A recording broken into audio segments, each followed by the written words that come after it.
Hello, everyone. We're just waiting a couple of minutes. We're going to give it a little bit more time, but we wanted to welcome you to this first event associated with the GLOW 2022 conference. And we'll be talking in just a moment.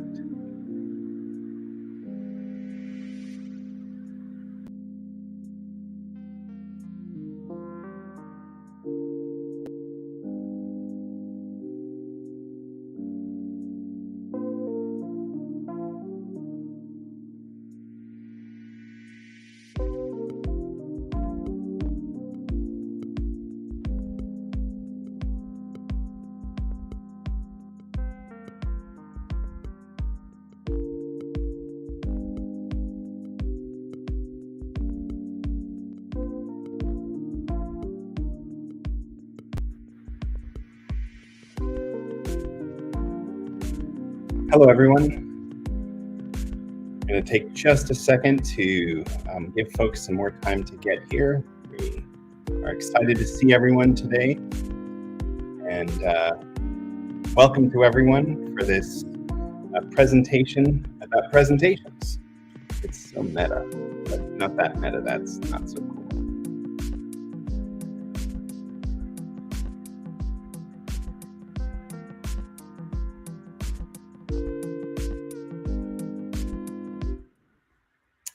All right. I will be monitoring the comments right now, and there will be a few things to comment on, no doubt, as we go. Great to see everyone there. Hello, welcome. We're really excited about November's GLOW conference. It's going to take place on the 18th of November. It's associated with Actionable Innovations and the Actionable Innovations group led by Lucy Gray, who is here lurking, but she's also taking her kid to college and paying attention there. So today it will just sort of be me. But hopefully it won't be catastrophically bad. And I hope everyone is, that this is really useful for everyone. And so it's great to see everyone. I'm waving. I see all the hellos. Nice to see some old friends showing up in the comments. I think we get comments from all three services here, so that's exciting. And oh, I see. Lucy is watching role-playing. Well, that's exciting. So we can all maybe play some roles here. It's hard to know. So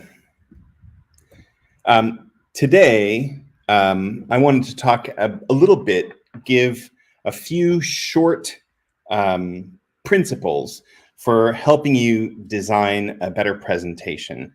And some of these are mine and a bunch of these are not mine. It's the collected wisdom of lots of folks. I've tried to give attributions where possible, but today, and thinking about the GLOW conference that again will take place in November, on November 18th.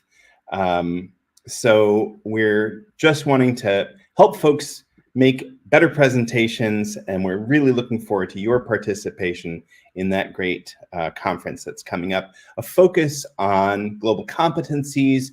We're really excited to be partnering with World Savvy and a number of other folks. And so we look forward to seeing you there.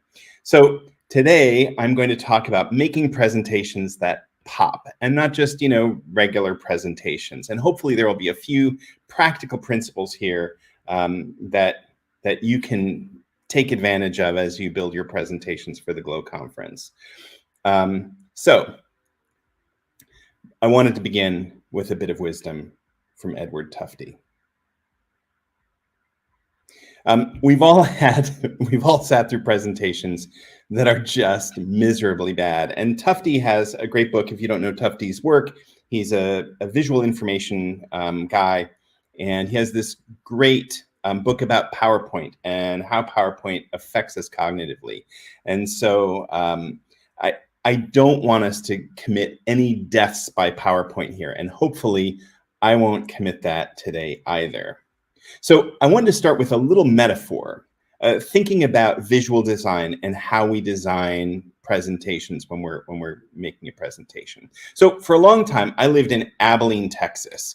Abilene, Texas is 3.5 hours from the Dallas-Fort Worth Metroplex. And whenever we would go to Dallas, there were great radio stations. They were really fun to listen to. It was spectacular. But as you made your journey back west to Abilene, for a while you could hang on to that radio station.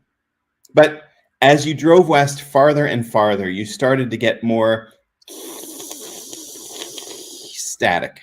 And eventually, the static was so bad, you just had to give up and not listen to that radio station any further. And that's what visual design can do for us. It can either amplify our signal and make it really easy to hear, or it can make it really staticky. We don't want to have static in our visual design. We want to fine-tune presentations so that everyone can really follow along and be inspired by the work that we're doing. And that leads to another principle about how presentations work. A lot of people want to make presentations the big star. They think that's the purpose of presentations. I'm going to put the presentation up there and everyone will pay attention to it. But that is absolutely not what a presentation is designed to do. A presentation is B-roll for you. You're the most important person in your presentation and the person that we have to pay attention to. So if you're not showing in the presentation, if we're not focusing on everyone in the on the person giving the presentation is actually working against us. And that's another kind of static. So our goal for this session and your goal in making a presentation is to make something that really clarifies the signal, that serves as B-roll for you. Maybe it's just a mnemonic. You can have a picture that just reminds you of what to say, but it will remind your audience as well. And this is something that can really help convey a message. So that it's not just you talking, but it's you talking supported by this really great presentation.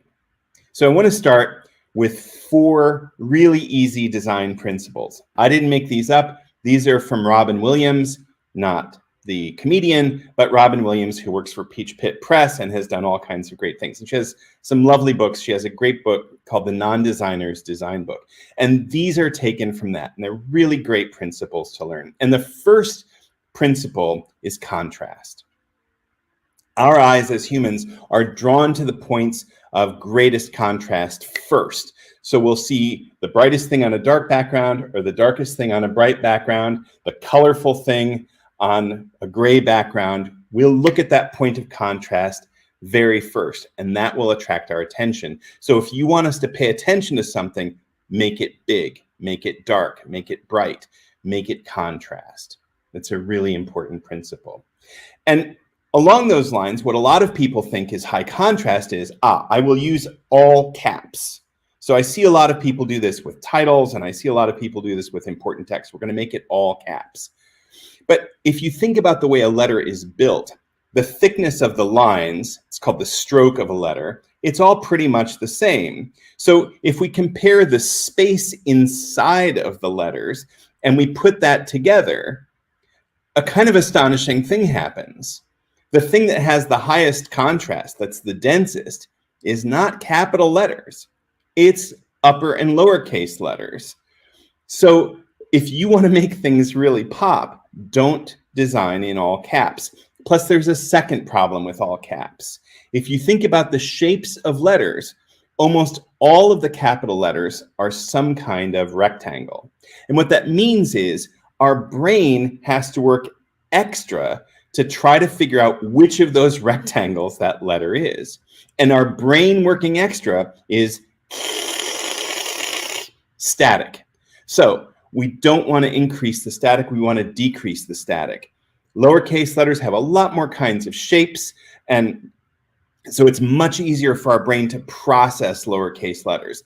Plus, obviously, if you write in all caps, it looks like you're shouting, and nobody wants that. Now, if we made a sort of spectrum of all of the different kinds of text, and if you sort of blur your eyes and unfocus a little bit, you can see this. The densest text is bold upper lowercase, followed by bold caps, then bold italic lowercase, bold italic caps, and right the way down to regular italic. So if you want to make something pop, give it a great bold upper and lowercase together. The second principle, we had contrast is the first principle. The second principle that Williams reminds us of is repetition. Humans are pattern recognition engines.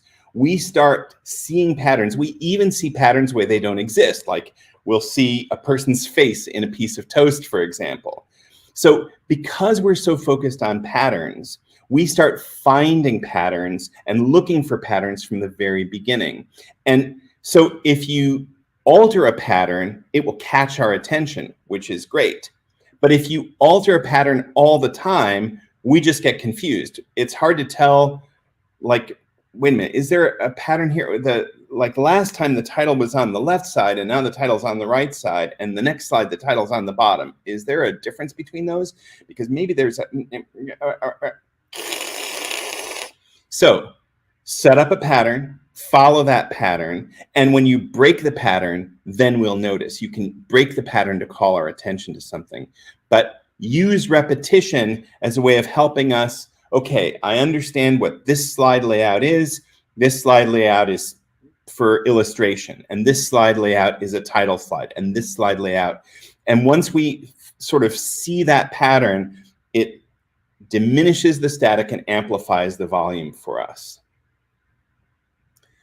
So that's repetition. The third principle is alignment. Our eyes follow lines. And I don't know, it's something probably from our history as prey and predator animals at various points. We watch the horizon. And so we'll track things vertically and horizontally on a page or a screen. So if things are close to being lined up but not quite, we'll start trying to make that align. I think, are those lined up? And the more we do that, that's static in our visual cortex once again. So to minimize that, make some clear lines so that things line up vertically and things line up horizontally for us. And there's another principle about alignment that I want to talk about. So if you think about the controls on most of our music players and media players, there's a couple of arrows pointing one direction.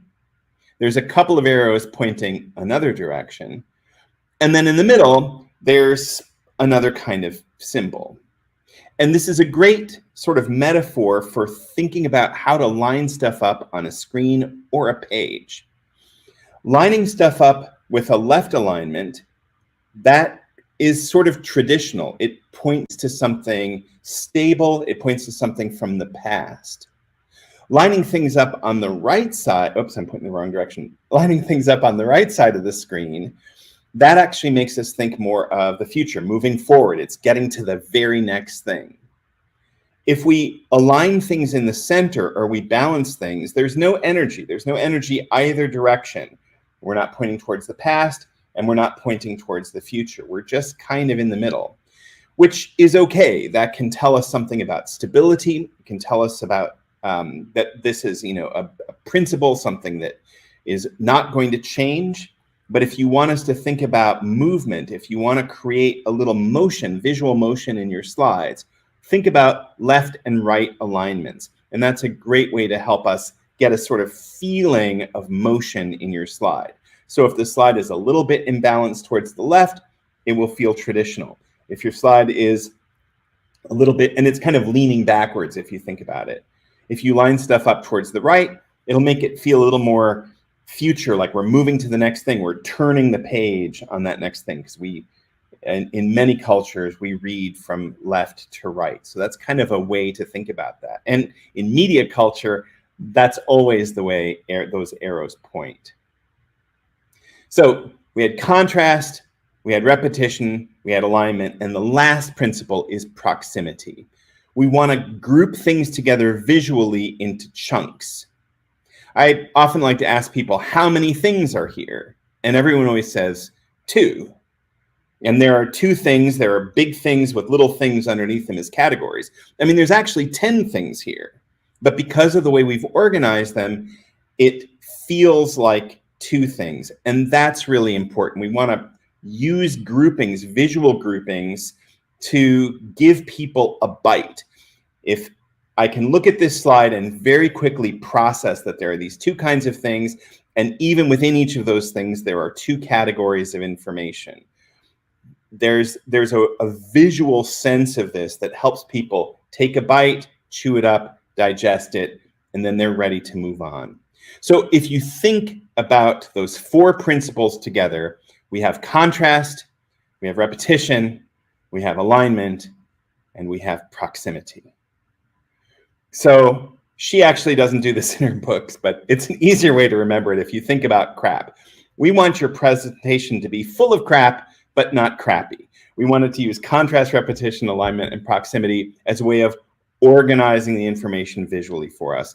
And if you do that, you're going to help us understand your presentation, and your presentation is going to pop more than most other people's. So take a look at Robin Williams' books. They're available online. You can get hard copies. They're really easy to read. She has lots of great examples. And it's a really great way to think about designing a presentation. Okay, next section, thinking about the basic elements of design, not just those principles, contrast, repetition, alignment, proximity. I'm glad crap is being taught to middle schoolers. They seem like the perfect audience for that particular acronym. Kids think that's really funny. I used to use it all the time when I taught this stuff in college. So I want to think about some elements of design. We're going to talk about color and fonts and images and a lot of things here. And all of these we want to fit in that sense of crap. And he wasn't a designer, but Antoine de Saint-Exupéry, the writer who wrote The Little Prince, said this, and I think it's really important. A designer knows he has achieved perfection not when there is nothing left to add, but when there's nothing left to take away. And that principle of stripping it down until only the important stuff is left is so important for slides. It's a way of diminishing that static that's all over the place. The way I think about it is, so have you ever been making concentrated juice? And you're talking to someone and you're a little distracted and you're, okay, pouring the things, you fill the thing with water and then you pour it in and fill it with. Have you ever lost track and added too many cans of water? The juice, promise it looks still like it's going to be delicious juice, but when you taste it, it's all watery. I'd rather not I wish I had just had water, that juice, it's terrible. We don't want to do that. We don't want to cram too much stuff visually into the slides. However, are there any people out there, maybe there are, you can confess in the comments if you are, who are lid lickers? So, you pop the lid off of the concentrated juice and there's a little bit on side and wow, it's just something else, right? That's what we want with your visual presentation. So we want to concentrate it down so much that, wow, people see it. It's got nothing extra in it. It's all concentrated down and it's really powerful. So that's what we're going to use these design elements for. And the first of those elements to think about is color. So there's a lot of different ways to think about color. There are a lot of different color models. There's some great apps that will help you think about color. But I want to talk about some basic principles of color. And the light that we usually use when we're making presentations, because we're on screens, so light showing through, this is called additive color. And there are 3 primary colors in additive color: red, green, and blue. And that relates to the rods and cones that most people have in their eyes. We can perceive, most of us, those 3 colors. Not everyone, and it looks like, in fact, some people can perceive 4 colors, but most of us can perceive these 3 colors. In additive color, if you mix these 3 colors together, you're going to get white light. This is not the same as paint or as what's called reflective color or subtractive color. In that, if you mix them all together, you're going to get this kind of ugly, dull brown. Theoretically, you would get black, but it usually just turns kind of nasty and brown. So the three primary colors of light are red, green, and blue. The colors exactly in the middle between these are the secondary colors, yellow, cyan, and magenta. Now, if those colors look familiar to you, it's because in printing, those are the primary colors, and red, green, and blue are the secondary colors. So it just flips if we're talking about light versus painting. So this is why with the addition of black, your printer has cyan, magenta, and yellow. Now, between all those colors are the tertiary colors. And, you get all these kind of crazy mixes of colors here. These, by the way, are the colors that Apple uses for the icons in iOS. So these are the dominant colors there.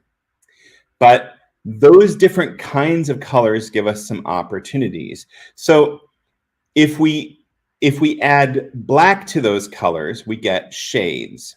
If we add white to those colors, we get tints. So you can talk about tints and shades of a color. And the overall shadiness or tintiness of a color is called its chroma. So people will talk about that sometimes.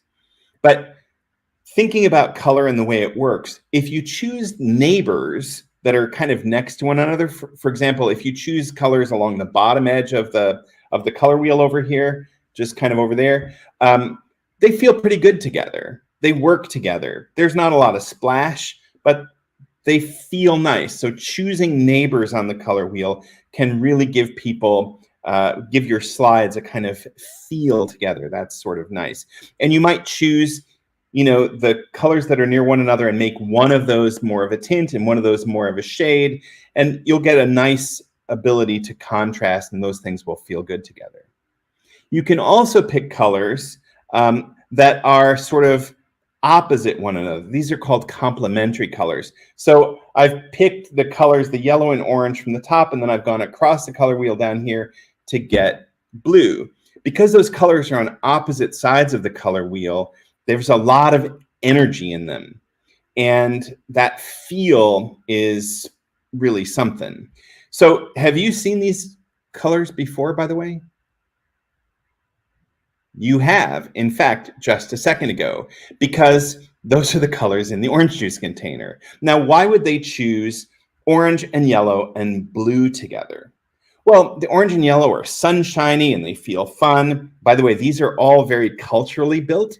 So, for example, Canva is a great tool for thinking about color and the way color works. But we're talking about the kind of sunshiny happiness of oranges and their color, but most of us don't like to drink a nice steaming hot glass of orange juice. We want orange juice cold, right? So they're choosing blue, this cool color, the feel of kind of icy cold snow, to link that sunshiny happiness to the kind of cool deliciousness of a cold glass of orange juice. When you're using colors, don't just pick them randomly. We want to have a reason for that. So there's a lot of energy in complementary colors. There's even more energy when we pick sort of evenly spaced across the color wheel. That's something that really has a lot of energy and would be really wild. So you're thinking about if your subject is calmer, you might want to choose neighbors. If you want to have some energy, you might choose complements. And if you want to have a lot, you're going to choose kind of evenly spaced around the wheel. The general principle is put together any colors you want, but don't put together colors you would not want to be wearing. That's kind of a general principle. Now, here are some great color patterns for you. That's a really good one. That's a really good one. Those are really helpful. Really like the way those look together. No, those are terrible because there's no contrast. Remember that first principle, contrast. So you can use shades on a tint or tints on a shade to make those colors pop and make us really see them. Remember that contrast is a really important factor. But there's a problem, which is that not everybody sees color the same way. So be careful about it. And in fact, about 12% of people, about 12% of men can't recognize the patterns that are in these circles because they have color blindness. Color blindness typically affects our ability to perceive reds and blues. Reds and greens, but it can also affect our perception of blues. It's the reason that in a lot of operating systems, for example, it's not just a color that shows you something, but if you hover over a pattern, it will give you more information. It's really easy to say, oh, well, this is positive, so I'm going to make it green, and this is negative, so I'm going to make it red. Obviously, again, those are cultural values. So red, for example, in China is the positive color, not the negative color. But it also means that some people are not going to be able to see it. So part of what to do when you're thinking about building a presentation is to consider how your slides are going to look to lots of people. There's a great app that's available called SimDaltonism, and what it will let you do is there's a version for phones and there's a version for desktops and laptops. The phone one will let you look at anything and see how someone with various kinds of color blindness is going to perceive colors. And it's a really useful tool. I'd absolutely recommend you to download it. It's free, and it lets you make slides that are better and more powerful because more people can see them. So if we think about a kind of standard rainbow that most of us can see, then people, for example, who have problems with red receptors are going to see something that looks sort of like this. People who have problems with green receptors are going to see something that looks sort of like this. And people with problems with blue receptors are going to see something sort of like this. So understand that color is a powerful tool, but it's not a universal tool, and you need to think about how you're using it. So that's the first thing, is color. The next thing I want you to think about is space. Now, earlier we talked about proximity, and space is sort of part of that. So the last thing you want to do is try to cram so many things on a slide that it just fills up our minds and we have no space to process things. Remember, slides are free. You can have as many as you want. So never try to cram a million things onto a slide. And I want to give you a really horrible example from this is actually from Tufte's book that I mentioned at the very beginning, and it's actually from NASA, and it's from the disaster where, you remember, a piece of ice came off of one of the shuttles, smashed through the wing, and then it made that shuttle exploded on re-entry. And the people at NASA were trying to explain the dangers of this before the accident happened. And this was one of the slides from that presentation. So, what do you remember from that slide? What did that slide give you visually as a gift? My guess is that you remember not a lot. You probably saw the logos that were in the upper left-hand corner, and that's about it. You may have noticed a little bit else. But most of this slide, I think the technical word is sucks. It's a terribly designed slide. It doesn't do anything really to help us understand because it's trying to cram so much stuff onto a single slide. So the reason we notice those logos, by the way, is they're the only spots of color on the slide. It's that contrast idea. And we start typically, for most of us reading in English, we're going to start on that left side. And so that's the first thing we see, and then we lose a bunch of stuff. Don't do this. If you've got a bunch of bullets, don't put a bunch of bullets on a slide unless you want us to compare them, and then they should show up one at a time. Typically, a better approach is turn each bullet into its own slide, and that will give us the time to process and think through what that looks like. Okay, let me give you some options here. Which of these is easiest to read? Option 1, Option 2, option 3, or option 4? So when we think about space and cramming things in and all of that, part of what we have to understand is the visual way that space impacts us. Numbers 1, 2, and 4 are all exactly the same size. Exactly the same size. But the internal space has been really squeezed, the tracking it's called, and also the leading, which is the space between lines. That's really squeezed in 1. And so we have what's called collisions.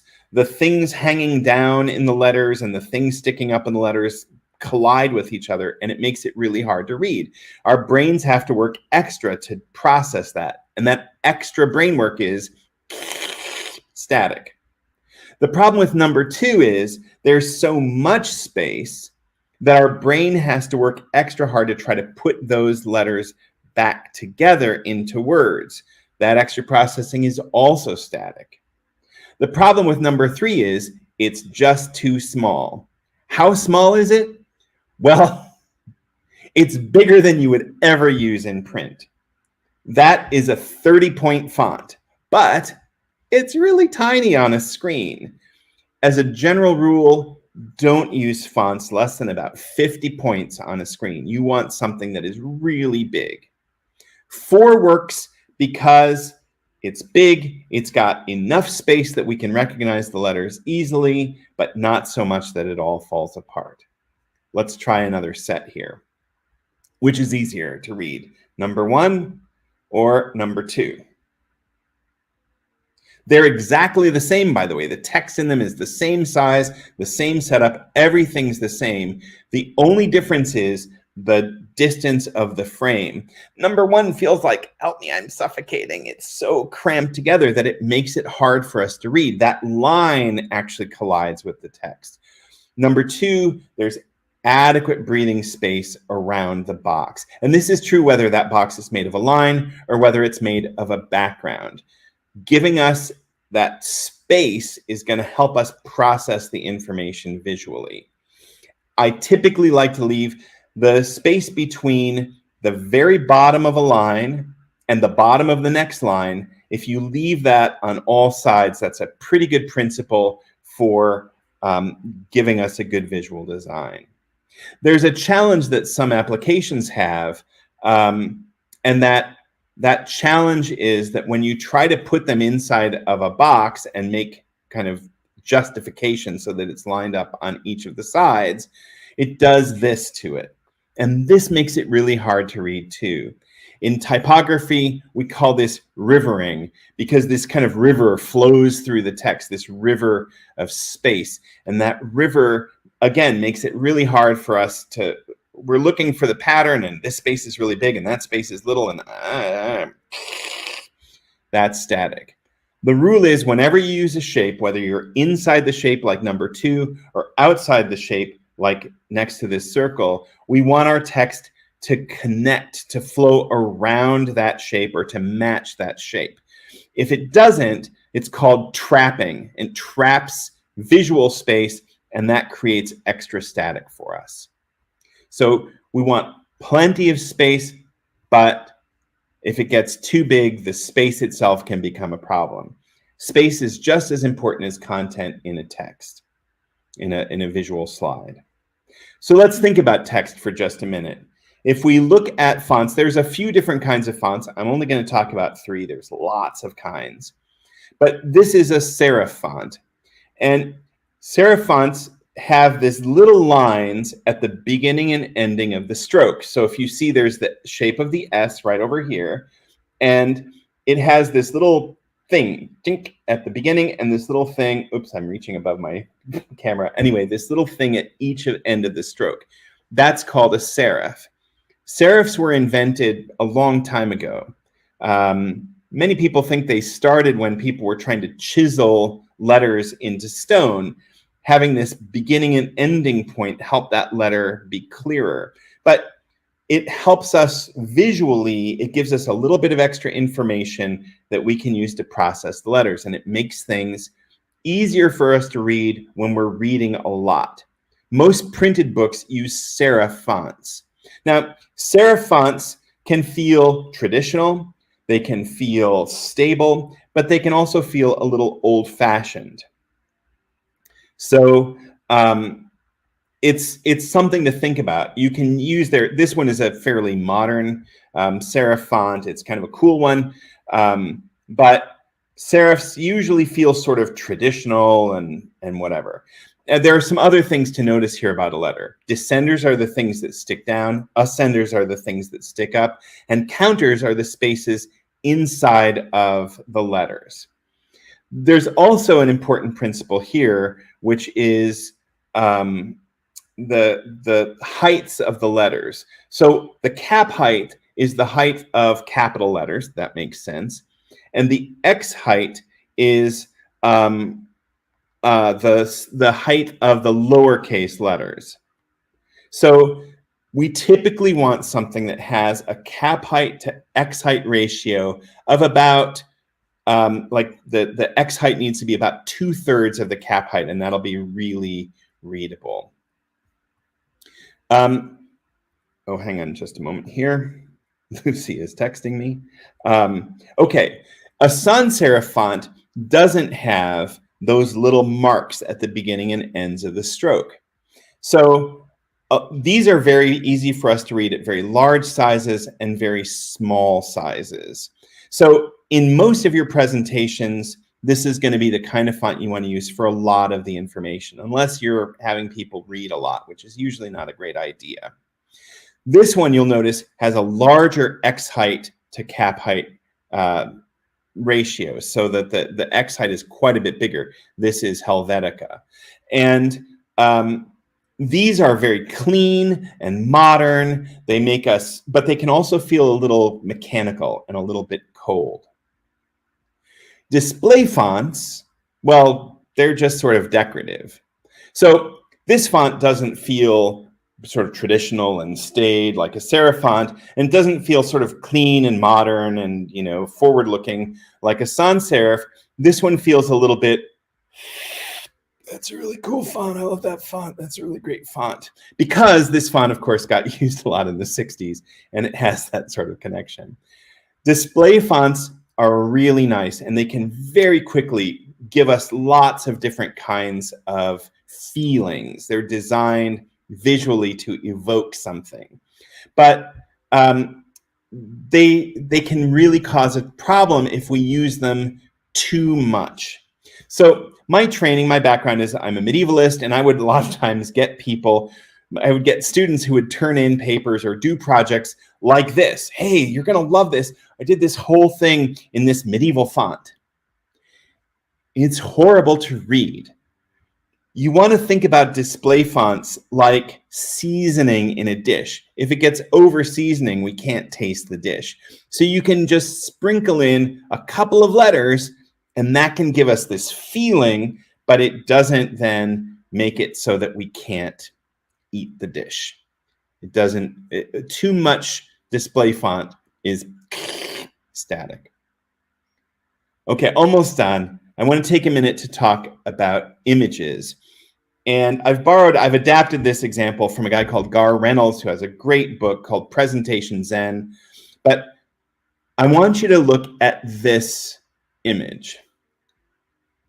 I see this a lot in presentations. People say, well, you know, I found this picture, and there's this great quote from Buzz Aldrin, and, you know, I put that in my presentation, and boy, that's a whiz-bang picture.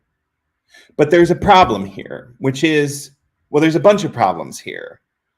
It's in the middle, so it feels very static. There's no motion here. There's nothing happening. It's visually just very balanced and kind of blah. And the picture is small, and so it doesn't really help out. Plus, the white text and the red text, red tends to move away from us visually, and it's hard to tell. Are those the same size or not the same? They're kind of the same size. I can't tell. Is that? This has a lot of static on it. So what we're going to do is rethink the way we use the graphic, and it's the reason to always take your own pictures if you can. but always get high quality graphics because it gives you more room to do things. This is the exact same picture and the exact same text, but I'm going to organize them on the slide differently. And this pops a lot more than this, right? It's the same stuff, but it feels really different. The reason it does, well, there are several reasons. Part of what I've done is I've taken the alignment of the moon's horizon up there, and I've made the text align to it. And I've put it sort of in that space of space above the moon's horizon. I've also done something here called the rule of thirds. So if you divide your screen into thirds vertically and horizontally, our eyes tend to go to the points where those lines converge. So anything at any one of those points is something that we're going to really notice. And I tried to put as much as I could Buzz Aldrin's face at one of those points. And then I've also organized it so that the text is at the top, Buzz Aldrin is on the right, and so this feels like there's some kind of visual energy, like it's moving somewhere. When you think about images, don't just think, I'm going to slap that on the screen and then I'm done with it. Think about the way it makes you feel and how you could amplify that. This picture, because it's large and we can't see its edges, makes us feel more like we're on the moon. And what we're doing with, as we're talking about edges here, I want you to think about another kind of problem that many pictures have, which is, you say, I found this great picture of an apple. I found it online, and I'm going to put that in my slide. And, the problem is it's on a white background, and your slide has this, sort of lavender background. And we're going like, wait a minute, why is there this white background around the apple? If you're going to take a picture that is not anti-aliased or not alpha channeled, then don't do that. Try to find a picture that you can put on your slide without us seeing the edges. That's going to be really helpful.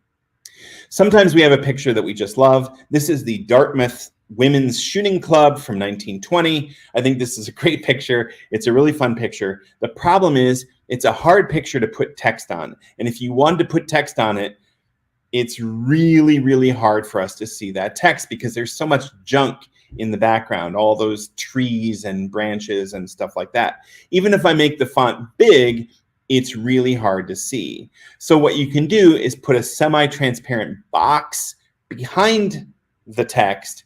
And now we still get that feeling that it's all one picture, but it's much easier for us to read the text. So think about the background where you put your text. It's easier for us to read if it's on something solid. If there's not a solid part of the picture, you can make that and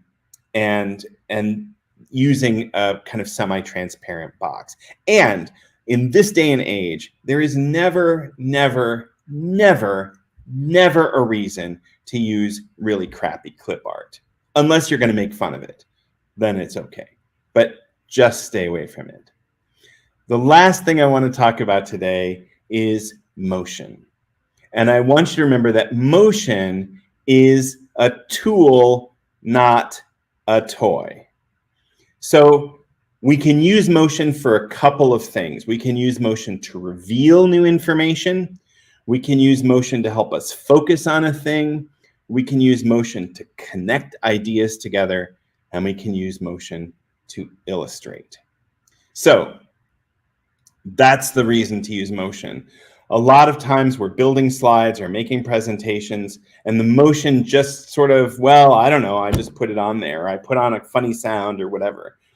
That's not a good enough reason. Think about why you're using motion and what you can do with it to help us understand. Okay, so we talked about contrast, repetition, alignment, proximity, crap. We talked about color. We talked about text and space. We talked about images, and we've talked about motion. Think about what you're doing with your slides all the time, and the big goal always is to minimize the static. Okay, that's that for me for now. And now I'm up for any questions that you might have. You can type them in the chat. I'm glad to answer anything. Let's see. I'm not really. I think the chat is probably the best way to go. So if you have a question or there's anything you would like to know about, I'd be glad to answer your questions now. And again, we're hoping that this is something that will be helpful for you as you're designing your presentations for the GLOW conference, Global Learning for an Open World. That's going to be November 18th. And it's going to be online for 24 hours, the 18th and the 19th. Something we're doing in association with World Savvy.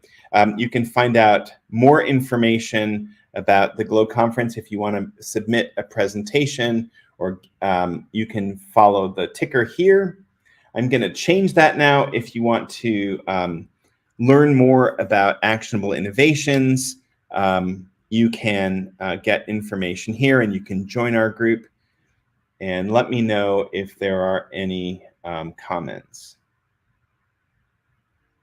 That was a quick 40-minute exploration there.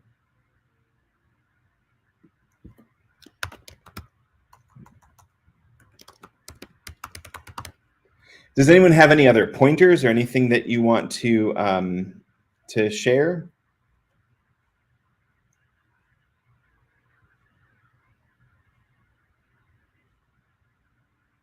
I think I'm seeing the various comments come in here.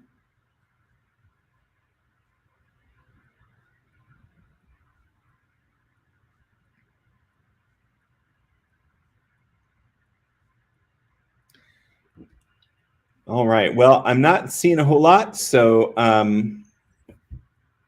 I don't want to hold on to everyone's time too much. I really appreciate you coming to visit with us.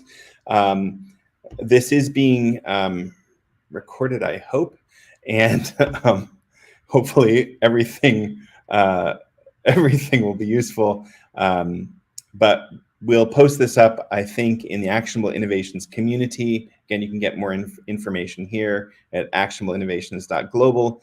And we're really looking forward to seeing everyone soon. So thanks so much. I can't wave with that hand. I get off camera. Thanks so much. And I look forward to seeing everyone at our conference in November. Bye, everybody.